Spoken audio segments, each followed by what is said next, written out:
Aloha and like Flynn viewers. Thank you so much for joining me today for a video that I really wasn't planning to do, but I feel like I just need to get some things off my chest in regards to the Walt Disney theme parks and resorts. If you know me and my family, we have always been supporters of the Walt Disney World Resort, the Disneyland Resort, the theme parks, and we've helped people plan their vacations. My wife and I used to work there in the parks. We have gone more times than most families could ever dream of, unless you're a Florida resident, which we're not. And lately, I have found myself doing a lot more criticizing of the Disney parks and resorts than actually praising them. I feel like there needs to be a major management overhaul, a major leadership overhaul. I feel like Universal is beginning to win the war. I feel like more and more people that I know that are like the Disney vloggers and such don't have a lot of nice things to say about Disney parks and resorts lately, and I can't blame them. Am I saying right now that I'm never going to go to another Disney park or resort? No, I'm not saying that. We will go. However, I just got to get some things off my chest because the future of the park, it isn't very exciting to me. And let me just explain what's kind of gotten into me lately. I just found out, the other day that Disney parks and resorts have increased their prices overnight yet again. The cost to take a family on a vacation to a Disney park or resort has grown so exponentially that even our family, and I would classify our family as middle class, maybe upper middle class, it's almost not feasible for us to be able to afford a Walt Disney World vacation for our family of four. By the time you factor in transportation costs and the cost for the resorts and ticket prices, just to take a base Walt Disney World vacation with a base ticket, no park hopping, for a family of four at a value resort, you're looking at easily a trip that's going to cost you $4,000 to $5,000 base. And that's if you are smart and you know how to save money and you kind of pack your own meals and do all these budget friendly things. That's the minimum amount that you're going to spend on a vacation. And some people don't have that vacation budget in a whole year, much less for a single trip to a Disney park or resort. It makes me sick that you now have to pay $30 a day to park. And I know it's not just at Disney. I know Universal is charging the same amount, but they are not making those kind of improvements to those parking areas to where they need to charge families $30 a day to just park their vehicle at their parks and resorts. It's absurd. The amount of money that they're pocketing in parking costs alone just drives me crazy. And the parking lots typically aren't that fun to begin with. But don't even get me started on that. But they just significantly increased season pass prices. And there have been so many price increases over the last several years, it's unfathomable.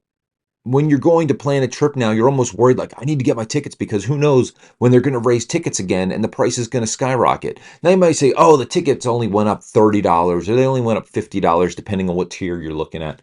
Well, guess what? Multiply that times four. So all of a sudden, you've got to come up with an extra $120 or an extra $200 on your trip or on your season pass that a lot of Americans are struggling with right now due to inflation. Americans are struggling, and yet the Disney parks and resorts just continue to increase their prices.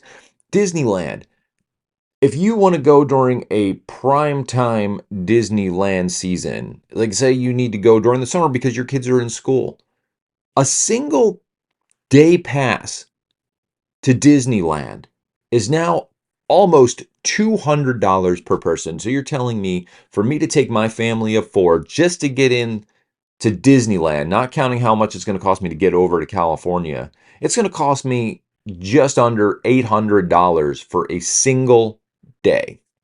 A single day at Disneyland. Let's not even take into account that maybe they want to go over to California Adventure and see some of the rides over there too. So if you want more, you're going to have to pay for the Hopper option, which is another upgrade. I feel like Disney is becoming so monetized that just getting the base plan, the budget family friendly option, they're basically saying like, well, okay, you can come on in. Don't expect to have a great time, but that'll get you in the door. Everything beyond that is an upgrade. Now Genie Plus, $30 a day for Genie Plus. That is sickening to me. For something that used to be free, for something that was as simple as, oh, okay, the line is busy right now. Here is a pass that you can come back later and get on this attraction and skip most of the line. Fast pass. It was a system that worked. But no, we now charge people for Genie Plus $30 per person. So that's $120 for a family of four per day at the Disneyland Resort to use Genie Plus.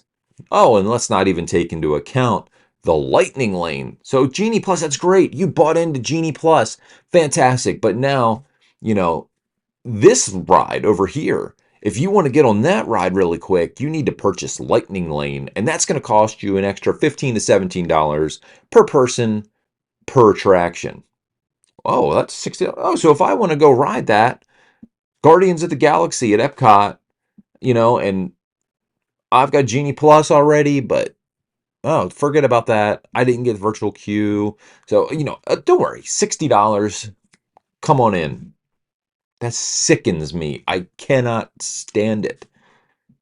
When Walt Disney had a dream to create a theme park, he did not set out to create a park for the super rich and the elite. He set out to build a place of magic and wonder for parents to be able to take their children to escape reality, to go have fun together, to build memories together, not to spend their entire 2 years of a vacation budget to go away for a few days and then consistently be sold upgrades to get what we used to get for free. It's absurd to me. Magic Express, gone. I mean, what a perk that was. We used to be able to get to the resort from the airport for free and have a little fun along the way, kind of get excited for the trip a little bit. You want to get to the parks now? Pay for it. If you want to get to our super expensive park, pay for it. Rent a car. Oh, it doesn't matter. Rental cars prices are insane right now. There's just so many things that bother me. And everything, once you walk into the park, everything is an upgrade. And that's one of the main things I think that bothers me, is that you can't just go and have a great time without upgrading your vacation. It's Everything is a party. They're closing the parks early to have these parties and everything, which, yeah, sure, people rave about some of these parties. They're very exclusive. But guess what? If I want to take my kids to the not so scary Halloween party, there's another couple $100 that I have to spend for a single night. And you know what? I'm tapped out. As an upper middle class family, we can maybe afford to go to Disney every few years. We went last year and we had a good time. We did. We enjoyed our vacation. There's a lot of fun things to see and do at the Walt Disney World Resort. But it cost us a significant amount of money. One that we cannot afford that every year. And then it used to be affordable to say like, okay, we'll buy season passes and we will get to go multiple times in a year. We'll save money that way. We'll go 2 or 3 times with a season pass and that'll be our whole year's worth of vacations. You could save money that way.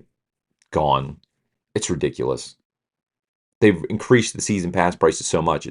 To me, it really only makes sense if you're a Florida resident that's going to go multiple times to the parks. But if you are a Florida resident and you do get the season pass option, well, guess what? Now you have to make reservations to get to the park. Gone are the days where you could just decide, hey, I'm going to go to Magic Kingdom today because I feel like it. I woke up today, and you know what? I wanted to ride Big Thunder Mountain Railroad. Oh, shoot. You know what? Dang, I don't have a reservation for the park. You know what? I wanted to go eat at Ohana's. Oh, but I didn't make a reservation freaking 2 months ago. So I guess I'm not eating there. Everything is planning. You're glued to your phone now. Everything is a reservation. Everything is an upsell. It just tears at me. And as much as I hate to say it, Universal is now dumping money into their parks. They're not doing tons and tons of these upsells to people. Yes, do they charge for Universal Express Unlimited? Sure, they do. And it's a significant amount of money. But you know what? They're not upcharging you on every tiny little thing. They're not increasing their prices multiple times per year. And you know what? I'm not like a huge Universal guy. Like I've always been a Disney guy over a Universal guy, and I do think Universal has a lot of room to grow. But you know what? They're building a new park. Something Disney hasn't done for over 20 years. Should Disney build a new park? Yeah, absolutely. You keep building these like little theme lands and stuff, which are pretty good. Galaxy's Edge was a hit, Pandora was a hit. But you know what, Disney, you need to back up all your claims of saying that you're gonna, start significantly improving your park and building these new areas. Get on it because we are sick and tired of getting charged more and more money. And a lot of the attractions that you have that we've grown up with, yes, some are timeless classics that will never get old, okay?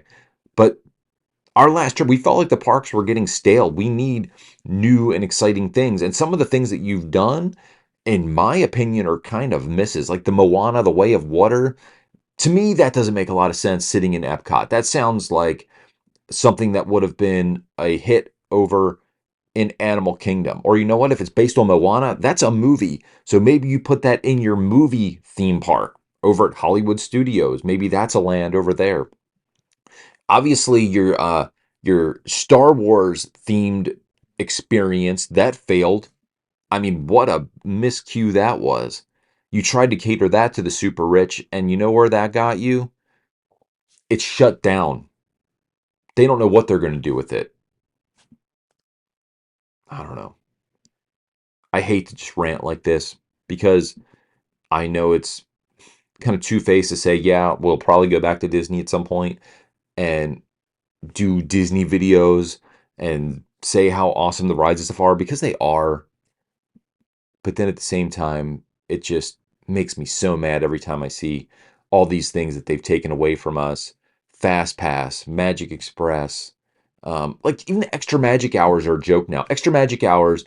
Oh, if you're staying at one of our deluxe resorts, come on in, enjoy extra magic hours. But you know what? If you're only paying $200 a night to stay at our budget family friend resort, oh, sorry, no. This is for our elite guests. This is for our deluxe resort guests. I don't know. I am just kind of over Disney. Right now, we don't have a Disney trip planned. We have no foreseeable plans to go to the Walt Disney World Resort. We're thinking about going out to California, but now I'm going to be honest. This latest price hike, it might have just priced us out of going to Disneyland because we were already on the fence with how much it was going to cost us to go across the country and go to Disneyland. Our kids have never experienced Disneyland. Luckily, my wife and I did back when it was still affordable. But my kids have never experienced Disneyland, and we wanted to take them next year. But now with these price hikes, what was already amounting to be a very expensive vacation is now a vacation that could be out of our reach. I mean, unless we literally say, oh, we only want to go on vacation once every 2 years, and we're just going to go for 4 or 5 days so we can go to Disneyland. Like, oh, I don't even know how the parks, I don't know how people can afford it. I don't know how lower income families can afford to take their family to the Walt Disney World Resort or the Disneyland Resort without taking a mortgage out on your life. I mean, how are you doing to people? I would love to know because unless you're financially irresponsible, I don't know how you're doing it. Especially going and then paying for all the upgrades, tours, experiences. I'm glad that they offer that stuff. Sure, like the behind the scenes tour, they've been offering that for forever. And that was an upgrade. Like if you splurged and you did the behind the scenes tour at Epcot, or you actually took like a super awesome tour and you got to go experience, the tunnels and everything, which is really cool as a former employee who's been down there. It's cool to see. But yeah, I just need to rant. You know what? I'm going to continue to do Disney content because I have a wealth of knowledge about the Walt Disney World Resort from an insider's perspective as an employee, a former employee, and as a guest who's been there a number of times. I mean, I can't even count how many times we've been to Disney World, but I can't recommend it. I can no longer recommend to a person that, hey, I think you need to go to Walt Disney World for your next family vacation and stay in a resort, drop all that money, spend thousands and thousands of dollars. I just can't do it. I just can't. So Disney, I'm sure you're not listening to me. I guarantee it. I'm sure what I'm saying to you care less. But you know what? Start investing in your parks. Put your money where your mouth is. Open a new park. I get the parks need to expand. You have so much room at your Disney theme park in Orlando. Just continue to grow, continue to build, and just make some improvements. Give the consumers back something. And don't sit there and come out with these like, oh, well, you know what? You can now hop whenever you want. Thank you. We could do that 20 years ago. Thank you so much. That's not really a perk. Give us something back, Disney. And maybe, just maybe, people will start talking positively about your parks again. Anyway, rant over. Thank you so much for listening. I will be more pleasant in future videos, I promise. I just need to get this off my chest. But anyway, thank you so much, everybody. Thank you so much for being a member of the channel. We love having you along. And hey, until next time, aloha, everybody. Have a great, great day. Have a magical day. See you. Aloha.